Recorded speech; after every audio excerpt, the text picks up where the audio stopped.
and good afternoon, everyone. I am Dr. Manju Singh from SBL. I am delighted to welcome you all to the SBL's webinar on the occasion of World Homeopathy Day, the day on which founder of homeopathy, Dr. Christian Friedrich Samuel Hahnemann was born. You all know nowadays cases of high cholesterol are increasing. For this, today we are conducting this webinar on the scope of homeopathy in high cholesterol. Today we will learn what is cholesterol and its type, risk factors, complications, and scope of homeopathy. I would now welcome Dr. Pankaj Agrawal, who is a chief consultant at Agrawal Homeo Clinic, Delhi, and has almost 32 years of experience in teaching and practice in homeopathy. He is MD and PhD in homeopathy. He has vast experience in research and international seminars. Now, before starting the webinar, we have some announcements. So I'm just reading. Please post questions relevant to the topic in the chat box. The speaker will try to answer most of the questions in the limited time we have. All attendees will get participation certificate. For this, you can share the email IDs in the chat box. 3 gifts for the top 3 questions, which are selected randomly by the moderator. Follow the SBL's LinkedIn, FB, and YouTube, Twitter, Instagram for webinar recording or the other educational videos. We want your feedback. At the end of the webinar, you can provide your feedback by replying to few questions. So, Dr. Pankaj, over to you. Hello, all the participants. It is a great day today, Hahnemann's birthday, we all know. I think the one and only doctor in the world for whom almost every place, every country, all the places, every street celebrating Hahnemann's birthday. This is a great honor to this person, and Hahnemann deserves it. So, wish you a very happy World Homeopathy Day, Master Hahnemann's birthday. I would be really thankful to the SPL for giving this honor to me that on this day today, Hahnemann's birthday, they took me on board for this webinar, and required topic is chosen by SPL for this particular day, because what I understand is that this high cholesterol is a very tricky issue. बहुत सारी बातें समझ नहीं आती हैं. Few things we would like to learn, and then finally how to approach a patient homeopathic way in such cases. So this is what we are going to learn today. So this is my tribute to the master. So dear friends, what I actually wish to talk to you about, ये fat होता क्या है? Anything which is oily in nature is a fat. Human race इस oily substance को जब consume करती है, तो consume करने के बाद में ultimately क्या होता है कि ये breakdown होकर के fatty acids के अंदर convert होता है, जो कि एक बहुत ही important substance है for the keep the body going, keep the body living. अब यहाँ पे बात आती है कि फैट 2 तरह का हम समझते हैं, एक सैचुरेटेड फैट और दूसरा अनसैचुरेटेड. कैसे समझे? रूम टेम्परेचर पे 20 डिग्री सेंटीग्रेड टेम्परेचर पे any oily substance, if it is in A solid form, it is a saturated fatty acid which comes mostly from the animal fat, but not all animal fats are saturated fatty acids. Like fish oil is not saturated fatty acid. Again, some participants are raising hand. Anything they want to say?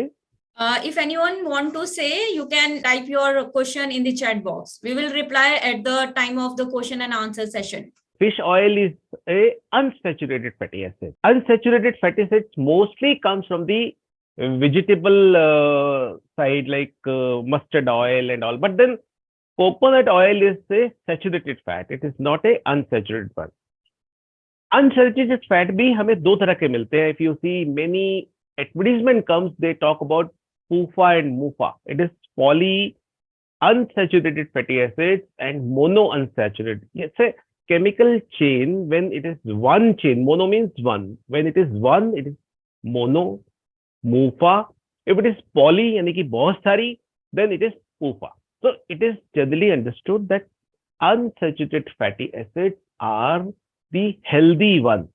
But I must tell you that the human race needs both kind of saturated and unsaturated fatty acids. Just imagine, human race is there on the earth for last 50,000 years. What actually kept going this human race? You know, the oldest oil, mustard oil, til ka tel, जैतून का तेल, these are the oils जिन्होंने human race को यहाँ अब इस age तक पहुंचाया है. It is something so important.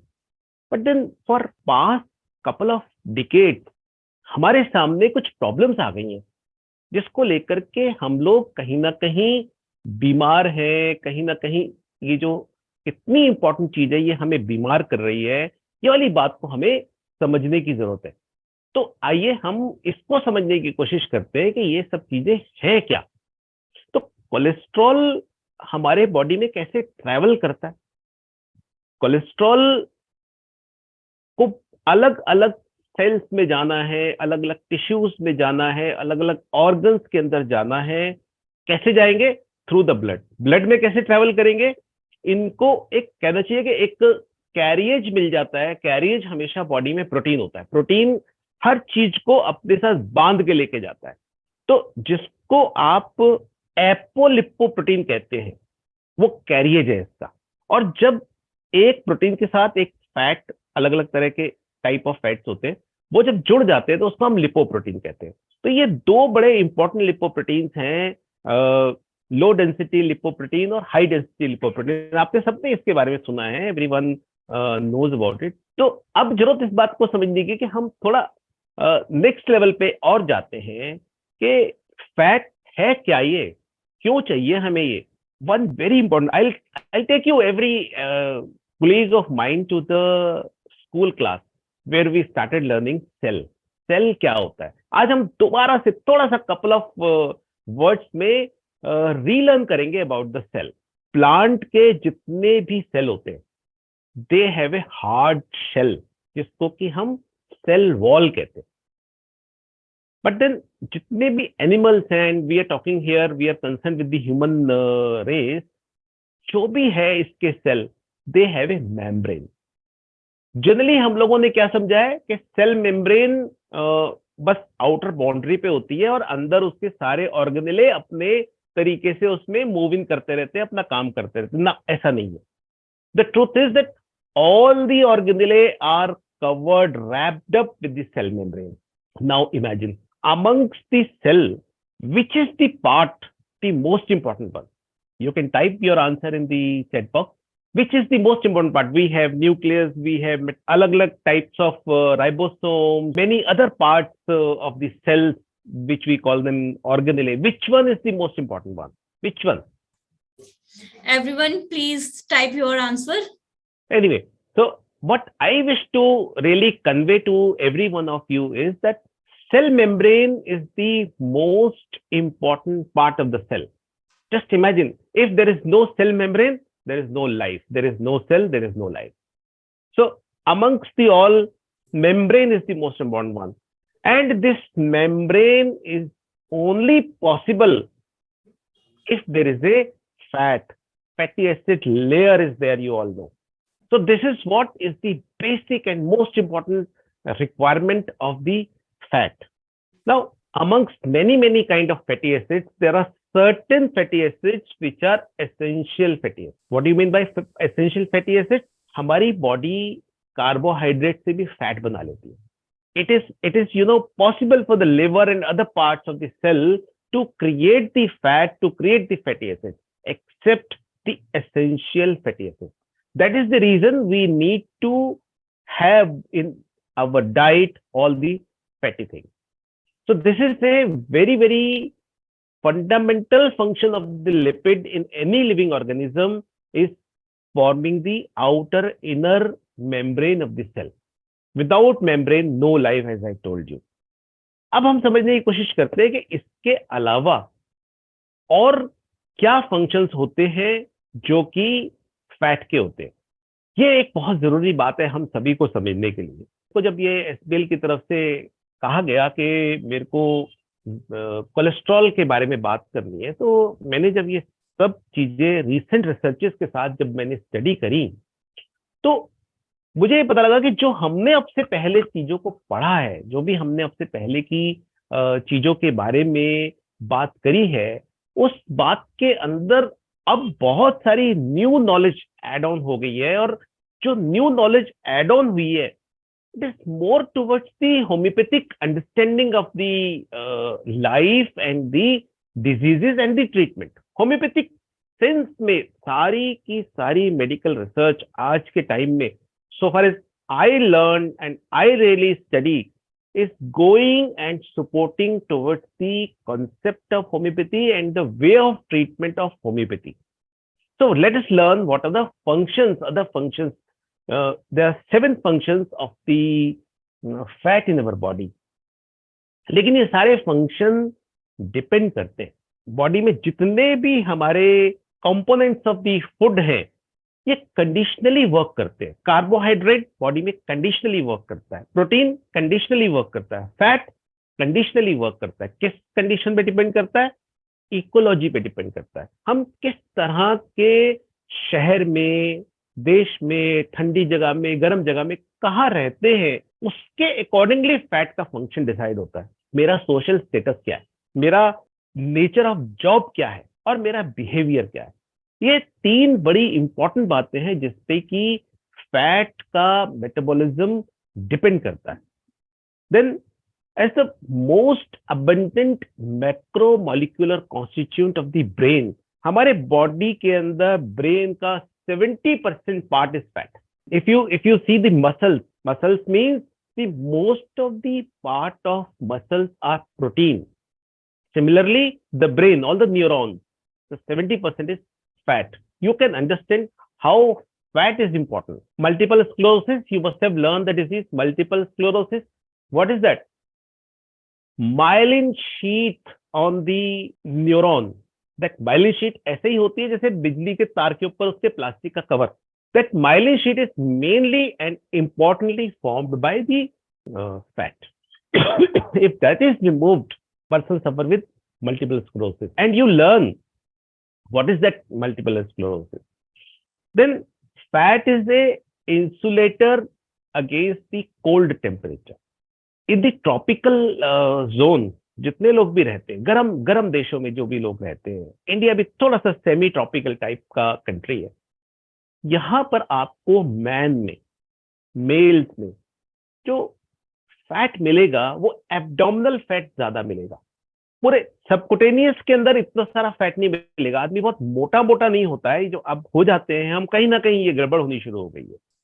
तो जो लोग ठंडी जगहों में रहते हैं, यूरोप है, अमेरिका है, ऐसी जगहों में रहते हैं, वहां पर उनका सबकुटेनियस फैट ज्यादा मिलेगा।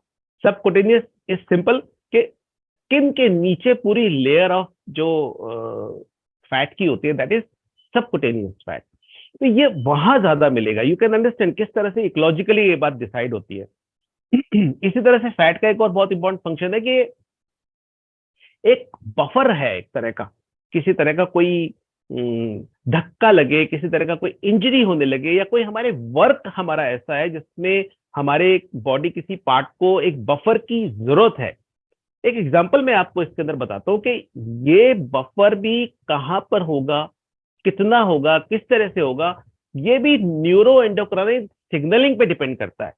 जैसे कि एग्जांपल मैंने यहाँ पे एक लिखा हुआ, बॉक्सर और रेसलर, कहीं जहां पर मसल्स को वर्क ज्यादा करना है, अकॉर्डिंगली वहां पर उसी तरह से न्यूरो एंडोक्रिनल सिग्नलिंग होगी and accordingly buffer layer create होगी फैट की। और रेसलर उसका थोड़ा अलग तरीके का वर्क है, उसको अलग तरीके से बफरिंग होगी।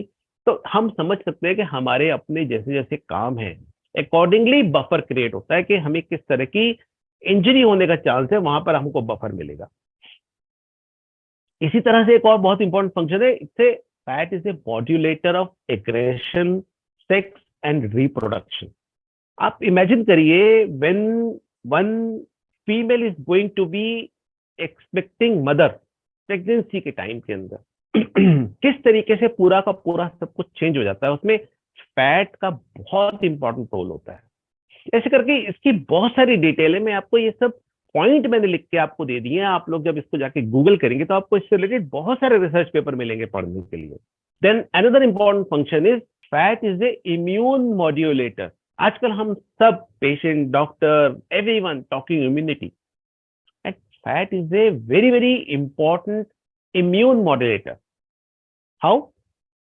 हमारे एडिपोज टिश्यूज में एक फंक्शन चलता है कि वो बहुत सारे pro and anti inflammatory signals भेजते हैं। अभी जब से कोविड आया तो हम बहुत सारे इंफ्लेमेटरी सिग्नल्स के बारे में सीख गए, जिसके अंदर सीआरपी की बात होती है, जिसके अंदर पैरेटिन की बात होती है। ये सब प्रो इंफ्लेमेटरी सिग्नल्स हैं, आप कह सकते हैं। तो हमारे जो एडिपोज टिश्यूज हैं वो बहुत सारे ऐसे सिग्नल भेजते हैं जो इन्फ्लेमेशन को बढ़ाते हैं, और ऐसे भी भेजते हैं जो इसको घटाते हैं। हमारे बॉडी में जो पूरा लिम्फ चलता है, हमारे लिम्फ चैनल्स के अंदर, उसमें मेनली फैट ही होता है। हमारे जो लिम्फ नोड्स हैं पूरी बॉडी के अंदर, मैं लिम्फ नोड्स को कहता हूँ एक तरह से पुलिस पॉकेट्स हैं ये सारी की सारी। मेनली फैट का सबसे इंपॉर्टेंट रोल होता है उसमें। हमारे डब्ल्यूबीसी में जो लिम्फोसाइट्स होता है उसके अंदर सबसे इंपॉर्टेंट रोल फैट का होता है। आप समझ सकते हैं कि फैट कितना इंपॉर्टेंट है। जब हम सभी एक बात जानते हैं कि इंडिया के अंदर, इंडियन कॉन्टेक्स्ट में घी खाने के लिए, इस तरह के फैटी चीजों को खाने के लिए बहुत ज्यादा जोर होता है। आप समझ सकते हैं कि वो आपको मोटा करने के लिए नहीं है, इतने सारे फंक्शंस हैं। एंड एक रह गया, fat is A social signal. How? आपको लगेगा ये मैं क्या बता रहा हूं आप लोगों को। आप एक काम करें, आपके कोई जानने वाले कुछ ऐसे लोगों के साथ कहीं जा रहे हैं जिनमें से कुछ लोगों को आप जानते नहीं है, और आपको ना उनका चेहरा नहीं दिख रहा है, बाद बाकी बॉडी का पूरा हिस्सा दिख रहा है, गर्दन के नीचे नीचे आप उनको देख रहे हैं। How will you recognize? क्या आप नहीं पहचान पाते? Yes, you understand. तो ये जो बात मैं कहना चाह रहा हूं कि फेस और फेशियल एक्सप्रेशन के बिना जिस तरह की बॉडी शेप होती है, वो एक तरह का सोशल सिग्नल होता है। आप अपने लोगों को पहचान पाते हैं उसके अंदर। ऐसी बहुत सारी बातें इसके अंदर हैं जो कि आपको इससे सीखनी समझनी चाहिए कि फैट के इतने इंपॉर्टेंट फंक्शंस होते हैं। इसकी न्यूट्रिशनल नीड क्या है?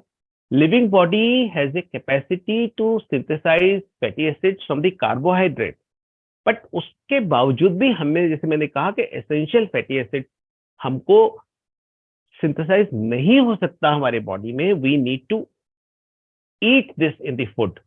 तो हमारी डेली नीड क्या होनी चाहिए? इंडियन नीड के अंदर, इंडियन कंटेक्स्ट के अंदर हमें 20 से 40 ग्राम पर डे फैट चाहिए। कहां से मिलेगा? डायरेक्ट सोर्सेज है, घी, तेल और इस तरह की चीज। इनडायरेक्ट सोर्सेज है, आप दाल भी खाते हैं तो उसके अंदर भी थोड़ा सा फैटी एसिड होता है, आप अगर सब्जी खाते हैं उसमें भी थोड़ा सा फैटी एसिड होता है, हिडन होता है ये सारा का सारा। लेकिन एक बहुत इंपॉर्टेंट बात है, अगर आप इंडियन कल्चरल डाइट को भी देखें आप, तो बहुत सारी चीजों के अंदर वो कहते हैं इसमें घी यूज करो, इस सब्जी को बनाने के लिए तेल यूज करो, इस सब्जी को बनाने के लिए मस्टर्ड ऑयल ही यूज करो, इस सब्जी को बनाने के लिए कोकोनट ऑयल ही यूज करो। ये एक बहुत इंपॉर्टेंट इंडिकेशन है कि हमें अपने ऑयल और जो भी हमारे saturated, unsaturated fatty acid, fats हैं, तेल और घी है, इनको थोड़ा बदल बदल के यूज करना चाहिए, जिससे कि हमारी पूरी की पूरी नीड पूरी हो जाती है। ये सारा का सारा हमारे बॉडी में फैट का एक साइकिल चलता है, और वो साइकिल एक हार्मोनी के अंदर रहता है।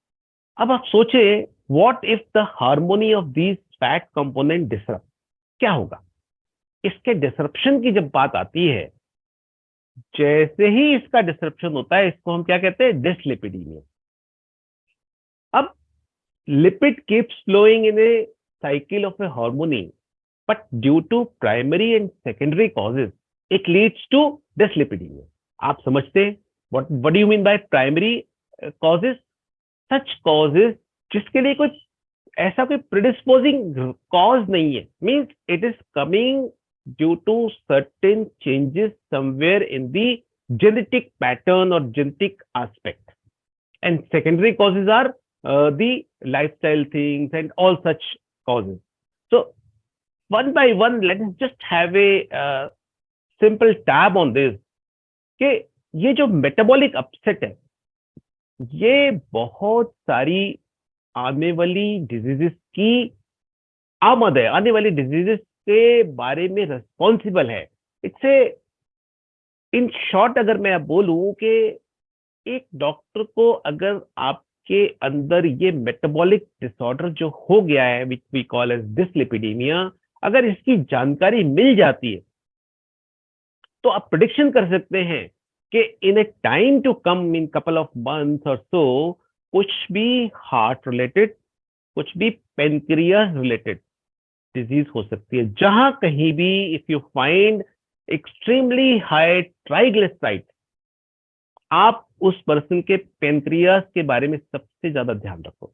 That is something very important. We only target heart related to the dyslipidemia, but I am saying you read the best of the practice of medicine books, they are telling pancreas is also at stake. अगर आपको cholesterol, specially cholesterol का जो एक सब component है triglyceride, अगर वो extra ordinary high मिलता है और कोई दूसरे और कारण नहीं है, तो बी केयरफुल. इंडिकेशन है something wrong can happen with the pancreas if other things related to the heart is okay.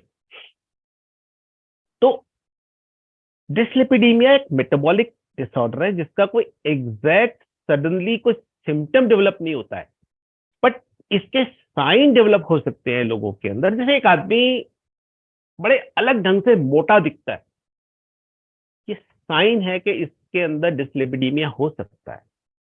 तो जब हम प्राइमरी कॉजेज की बात करते हैं डिसलिपिडीमिया की, तो अब धीरे धीरे एक बात सीखने में आ रही है हम लोगों के लिए कि हम लोग जेनेटिक कर देते हैं, बट अब जो नई अंडरस्टैंडिंग आ रही है वहां पे क्या पता लग रहा है कि एक जीन नहीं अफेक्ट होती है, पॉलीजेनिक कंबाइंड हाइपर डिसलिपिडीमिया. एक एक अलग अलग सब कंपोनेंट ऑफ फैटी एसिड के लिए, अलग अलग सब कंपोनेंट ऑफ लिपिड के लिए अलग अलग जीन और ग्रुप ऑफ जीन रिस्पॉन्सिबल है. तो बहुत सारी जीन्स के अंदर कोई ना कोई डिस्टर्बेंस हो गया है जिसकी वजह से ये वाली बात प्रोड्यूस होती है. तो आप इसके साथ साथ ये भी समझते जाइए that the treatment part, now this indicates that any kind of genetic engineering is not possible to the best of my understanding when things are multiple genes are affected. What are the secondary causes? Diet, lifestyle, medical conditions, drugs. ये सब आप जिस patient को भी देखते हैं अपने clinic के अंदर, when you find him towards the fatty look, उसका डाइट देखिए, उसका लाइफस्टाइल देखिए, उसकी मेडिकल कंडीशंस देखिए, किस तरह की मेडिसिन वो कंज्यूम करता है या कर चुका है because of any reasons like steroid and all. अभी तो पीछे इतना कोविड गया, इतने लोगों ने स्टेरॉइड इन केजीज कंज्यूम किया. You can understand.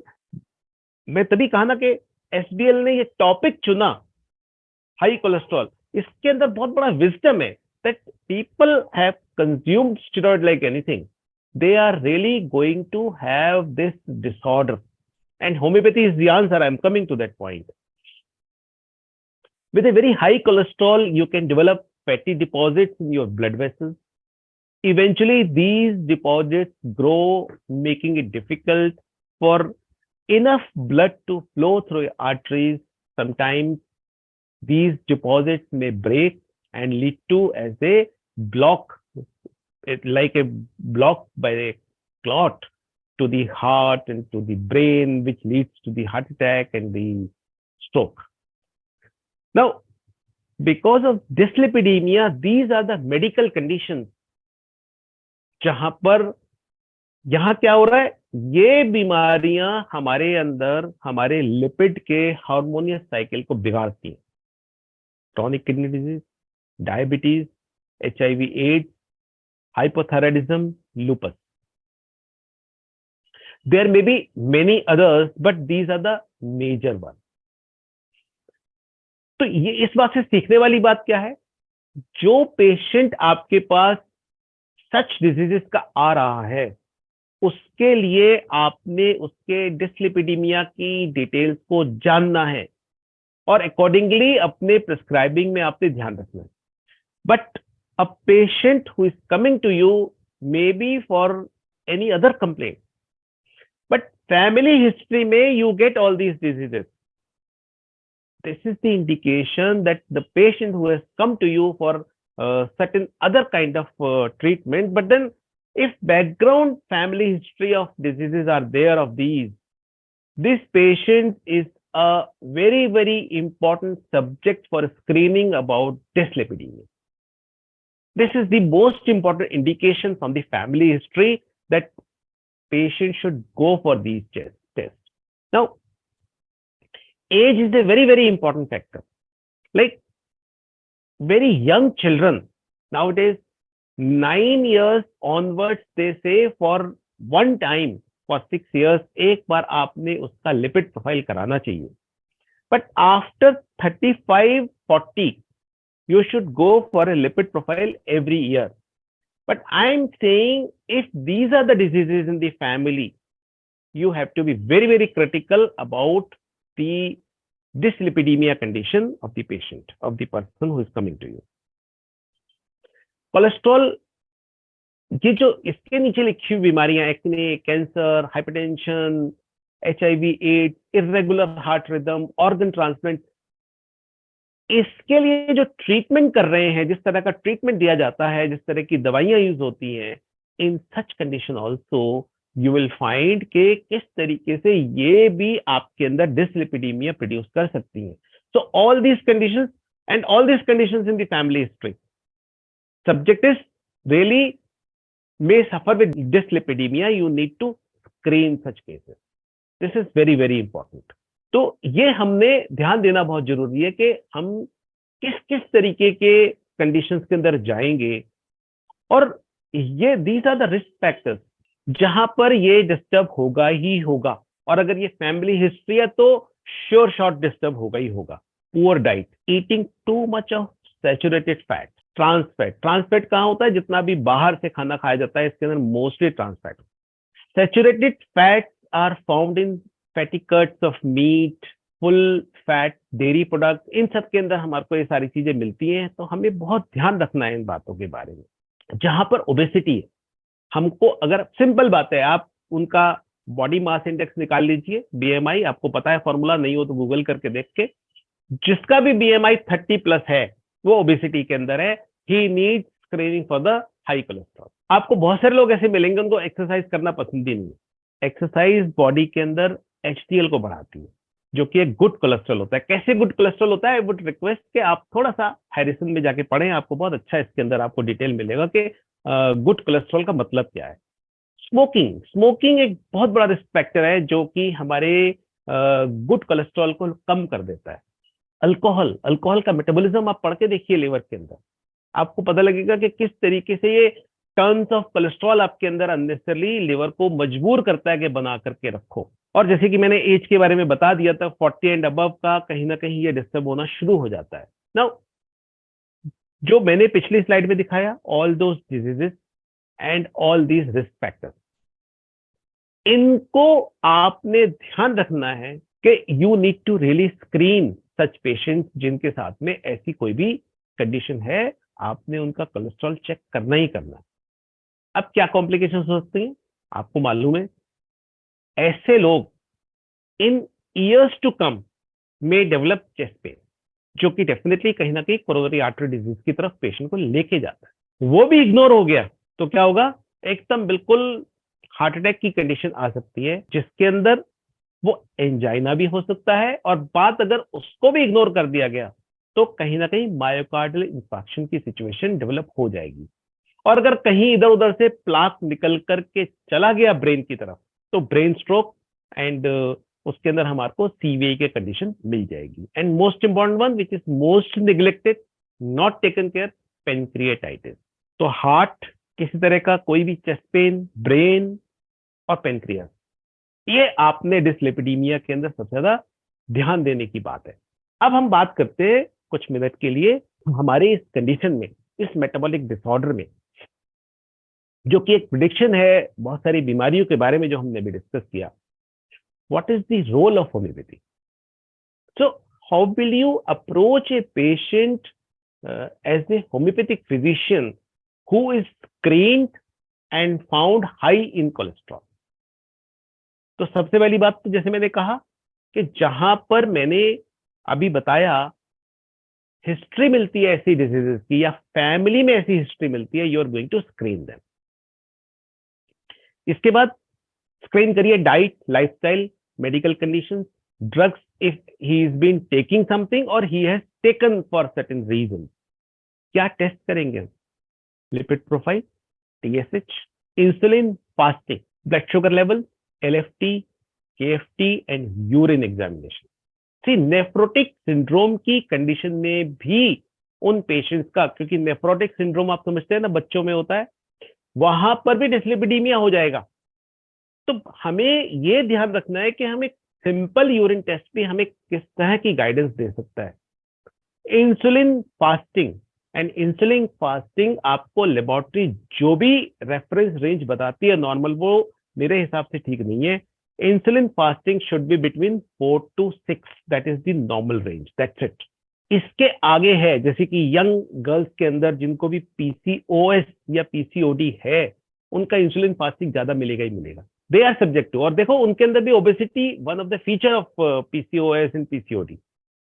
तो ये आपने स्क्रीनिंग टेस्ट करने हैं जिससे कि आपको ये सारी की सारी इंफॉर्मेशन इसके अंदर मिल जाएगी. इनसे हमको पता लगेगा कि अगर कोई सेकेंडरी कॉजेज हैं, एंड अगर हमें फाइनली प्राइमरी कॉजेज को जानना है, अगर हम ये सारे रूल आउट कर लेते हैं तो प्राइमरी रीजंस है, तो हमें कुछ ऐसे बड़े जेनेटिक टेस्ट के ऊपर जाना पड़ेगा जिससे कि हम प्राइमरी के बारे में जान सकते हैं. But my understanding is going into the genetic test is a academic study. Clinically it is not really very important, because आप कर भी कह सकते हो उसके अंदर, और है भी वो कैसा मल्टी जेनेटिक इश्यूज है, उसमें आप कुछ करने का नहीं है. लेकिन होम्योपैथिक पॉइंट ऑफ व्यू से जो टेस्ट मैंने बताए बेसिक, उनकी तरफ जाना बहुत इंपॉर्टेंट है. अब बात आती है आपने सबसे पहले क्या करना है. सबसे पहले प्रिवेंशन. उसके जो सेकेंडरी कॉजेज हैं, आप जब तक उसको पेशेंट को स्क्रीन करके करेक्ट नहीं करेंगे तब तक कुछ नहीं हो सकता. पेशेंट का डाइट अगर ठीक नहीं है, वो बहुत ज्यादा एक्सेसिव कार्बोहाइड्रेट डाइट खाने से भी डिस्लिपिडीमिया होता है. तो आपने पेशेंट का डाइट बहुत अच्छे से समझाना है. मैं एक बात कहता हूं अपने पेशेंट से, अपने कल्चर का खाना खाओ और अपने घर का खाना खाओ. That is the best way to make them understand the diet.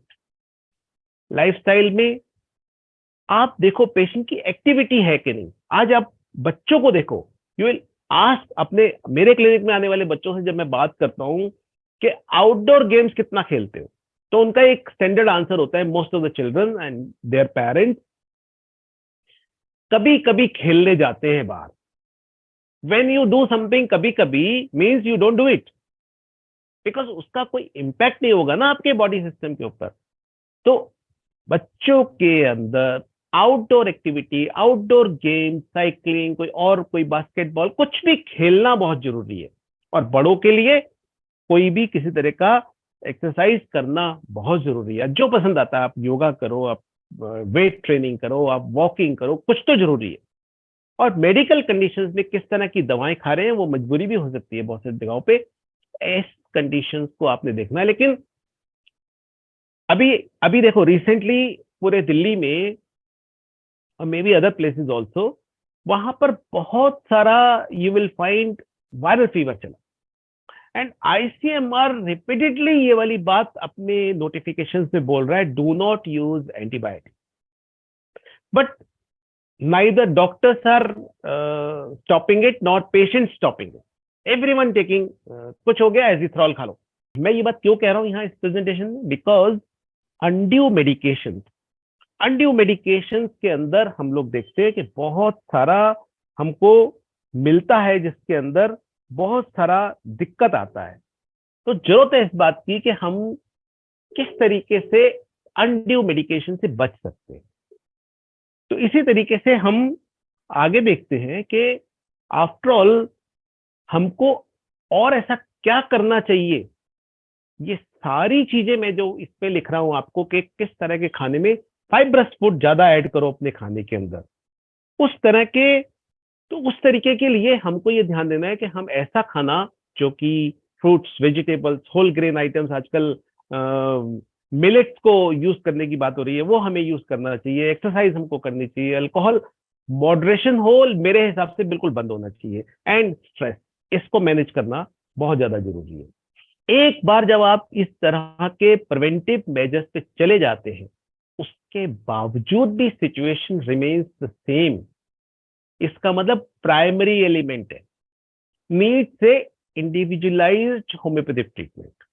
क्योंकि पॉलीजेनिक जितनी कंडीशंस हैं वहां पर आप अपने लाइफस्टाइल को कितना भी ठीक कर लें, बहुत कुछ नहीं हो सकता। एंड जहां पॉलीजेनिक कंडीशंस है वहां किसी तरह की भी जो भी वेल नोन एलोपैथिक कंट्रोल करने वाली कोलेस्ट्रॉल की दवाएं हैं, स्टैटिन एंड एवरीथिंग, बहुत ज्यादा हेल्पफुल नहीं है। एंड अगर आप कोई भी आयुर्वेदा, कोई किसी तरह का होम्योपैथी का पेटेंट, ये सब कुछ भी अगर आप देते हैं तो बहुत हेल्प नहीं होता है उसके अंदर। एक ही चीज चाहिए, you only need a very very specific anti miasmatic individualised way of treatment in such condition. देखो, मैंने इसमें ट्रीटमेंट में आपको कहीं कोई एक भी दवा के बारे में नहीं बोला है। Why? These are the conditions, chronic kidney disease, diabetes, हर एक अलग जगह में कोलेस्ट्रॉल का इशू खड़ा होता है जिसमें प्राइमरी इन्वॉल्वमेंट यानी कि जेनेटिक इन्वॉल्वमेंट भी है। एंड इनका सबका अपना अलग अलग ट्रीटमेंट का प्रोग्राम आपने क्रिएट करना पड़ेगा, तभी जाकर के वो पेशेंट कहीं ना कहीं ठीक हो सकता है। And just let me conclude today's discussion on high cholesterol. As we understand diseases are enhancing, we are able to know that any other unhomeopathic treatment, especially for high cholesterol, will only worsen the condition. कुछ नहीं हो रहा। आज का ये दिन Hahnemann का पहला अफोरिज्म याद करने का दिन है, जो कि मैंने यहाँ लिखा है। आप सब जानते हैं क्यों लिखा है। पर्पस सिर्फ इतना सा है कहने का आपको कि आज ये करेज कि हम पेशेंट के साथ उसको ठीक करने की बात करेंगे, उसको क्योर करने की बात करेंगे, वो बात करने की करेज ही मेडिकल सिस्टम में से खत्म हो चुकी है। वो बस हैनमन की है, होम्योपैथी की है। नहीं तो आज क्या हो रहा है, how to live with diseases, ये ज्यादा हो रहा है। तो हमें how to live with disease नहीं सिखाना है, हमने पेशेंट को क्योर करना है। होम्योपैथी में अगर हमें ये करना है तो हमें क्या करना पड़ेगा, आज के दिन हमारे को ये प्लेज करना चाहिए that we should follow the foot steps of master. So thank you very much everyone, thank you very much SBL. I really feel delighted to discuss all these important points with you on today's special day. Any questions if we are going to take up? Yeah, thank you, Dr. Pankaj.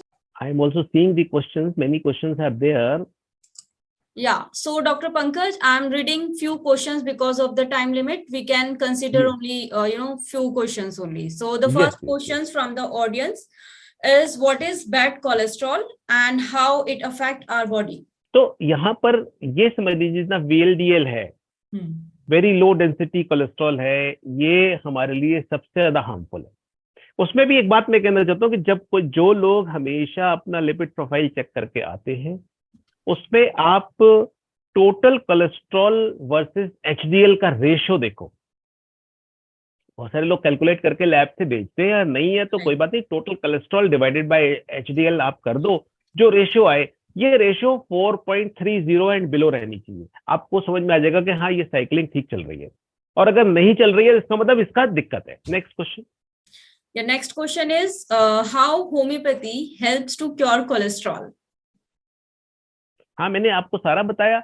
Yes. Homeopathy का main काम ये है कि जो आपके hormone का पूरा harmonious cycle है, उस हार्मोनी को रेस्टोर कर देना, उसी से ठीक होगा।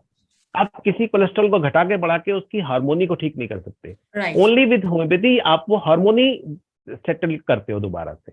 Yes, next. So now for the other questions, we will provide the answer via mail or via the WhatsApp. So now I'm moving towards the our promised one, the best selected questions, which will selected randomly by the moderator. And here are the names. The first name is Dr. Arbaz. So you can share your contact number with the question and answer session only. And the second winner is Nishanta. And the third is Ashman Sharma. So congratulations to all of you. You can share your details in the chat box only or in the QA session and in the chat box. And after this, now we are having the poll questions. So all the questions are flashed on your screen. The now questions are on your screen. Thank you, everyone. And thank you, Dr. Pankaj, for this informative presentation. And now this is the end of the webinar. And thank you, everyone. Thank you so much.